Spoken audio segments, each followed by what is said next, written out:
संचालन किया गया है, क्या कहें?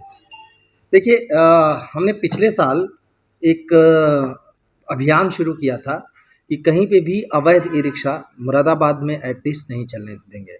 उसके लिए हमने मुरादाबाद जनपद को एक पहले मुरादाबाद जनपद से इसकी शुरुआत की।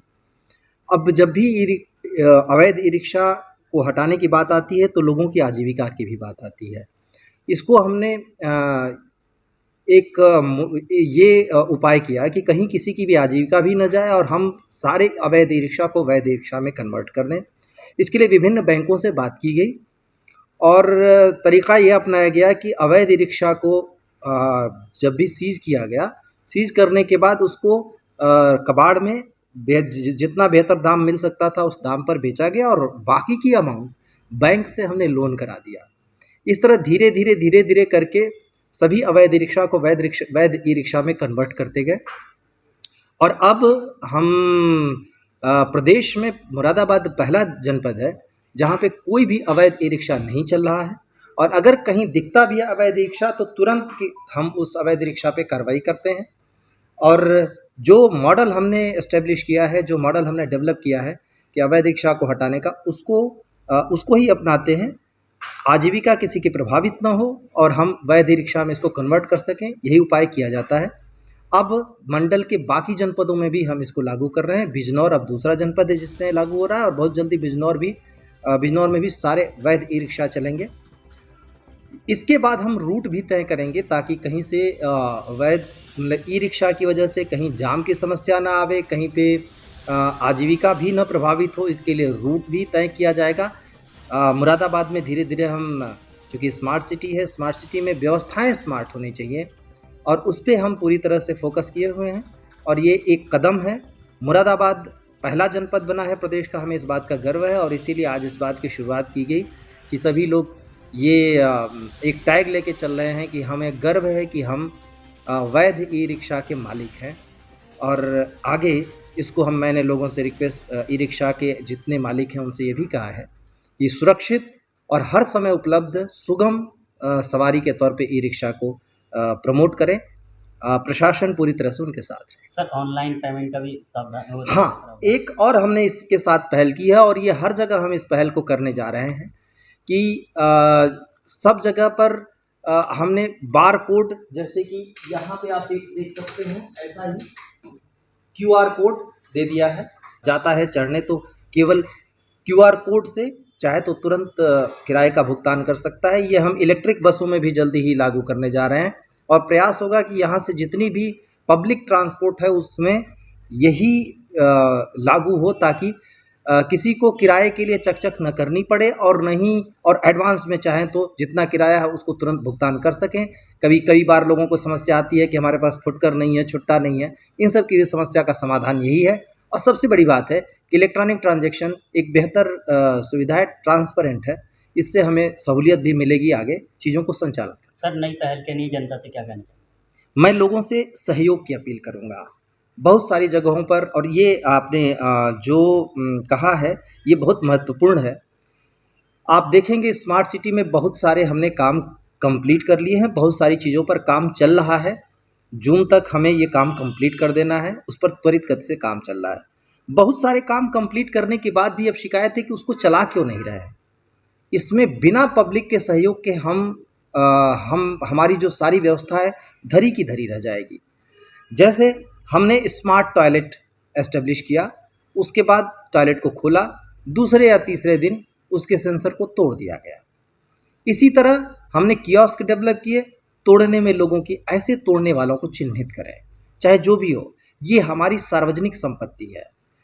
इसकी अब हमने ई बाइक की सुविधा शहर में चलाई थी।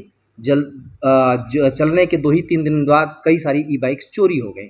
हम फिर से उसको नए सिरे से उसका प्रबंध करना पड़ रहा है। व्यवस्था एस्टेब्लिश करना बहुत बड़ी बात नहीं है, व्यवस्था को चलाना, उसको मेंटेन करना बहुत बड़ी बात है और वो बिना लोगों के सहयोग के नहीं हो सकता। अगर शहर को स्मार्ट बनाना है तो नागरिकों को उसमें सहयोग करना पड़ेगा। लोगों का सहयोग अभी तक लगातार मिलता रहा है मुझे, मैं इस मामले में सौभाग्यशाली रहा हूँ। अनुरोध करूँगा, सबसे रिक्वेस्ट करूँगा कि प्लीज़ आप भी हमारा सहयोग करें। आपके हर शिकायत पर हम तत्पर हैं। हम हमेशा तत्परता से कार्रवाई करेंगे, लेकिन बेहतर हो कि आप भी हमारा सहयोग करें, आप भी हमारे साथ हों और ऐसी चीज़ों को मेंटेन करने में हमारी सहायता करें ताकि हम और बेहतर व्यवस्था बना सकें। अभी जो संचालन की दिक्कतें हैं उनको धीरे-धीरे दूर कर रहे हैं, जैसे ट्रैफ़िक लाइट है, उसमें जैसे-जैसे समस्याएँ लोगों की देख रहे हैं, हम दूर कर रहे हैं और बहुत जल्दी हम सारी व्यवस्थाओं को ठीक कर लेंगे। लेकिन वो ठीक एकदम से तब तक नहीं हो सकती जब तक सभी लोग हमारा सहयोग नहीं करेंगे। आज ये कार्यक्रम है कि जनपद मुरादाबाद में सभी ई रिक्शा वैध पंजीकृत संचालित हो रहे हैं।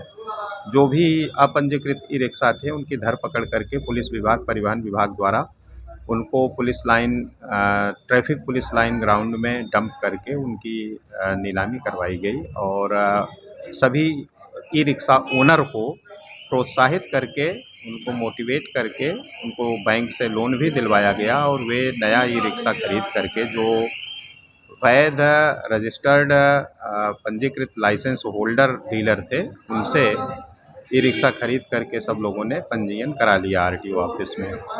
और इन्हीं सभी रिक्शा पर चूँकि ये सब वैध पंजीकृत हो चुके हैं इसलिए I am proud valid e rickshaw owner हो गए हैं।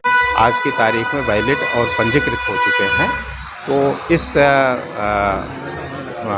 अभियान की सफलता के उपलक्ष्य में कमिश्नर साहब की अध्यक्षता में और उनके मुख्य अतिथित्व में उनके द्वारा हरी झंडी दिखाकर ई रिक्शा का संचालन किया जाएगा और सब पर I am proud valid e rickshaw owner लिखा हुआ है।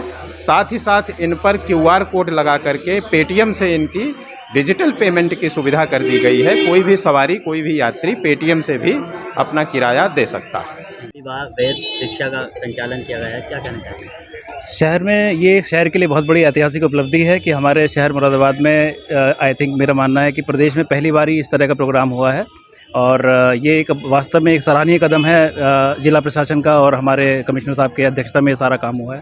तो बहुत अच्छा चीज़ है और बहुत अच्छा एक प्रयास है। सर, ये वैध रिक्शा दिलाने के लिए जो लोन वगैरह क्या प्रोसेस? देखिए, इसके लिए क्या है कि जनरली मुद्रा लोन में ये सब चीज़ें कवर की जाती हैं और इसमें यह है कि क्योंकि सर्विस सेक्टर में आता है तो इसमें जो है बैंक्स भी काफ़ी बढ़ चढ़ के बैंक भी इसमें फाइनेंस कर रहे हैं।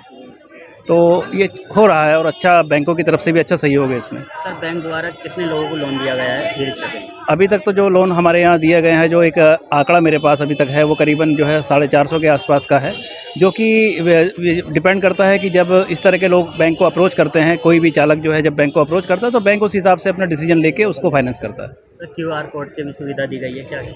आज क्योंकि आपको मैं बताना चाहूँगा कि हमारा जो ज़िला है वो प्रदेश में 100% डिजिटलाइजेशन की तरफ मतलब जो है क्वालिफाई कर चुका है और उसी के परिप्रेक्ष्य में ये हुआ है कि यहाँ ज़िले में हमारे जितने भी ई रिक्शा हैं, क्योंकि डिजिटल लेन देन ही एकमात्र माध्यम है जो कि सेफ़ माध्यम है, तो जिसमें कि कोई भी यात्री जो है अपने ई रिक्शा के माध्यम से जो यात्रा करे वो अपना पेमेंट कर सकता है, उसके लिए कोई दिक्कत वाली बात नहीं है।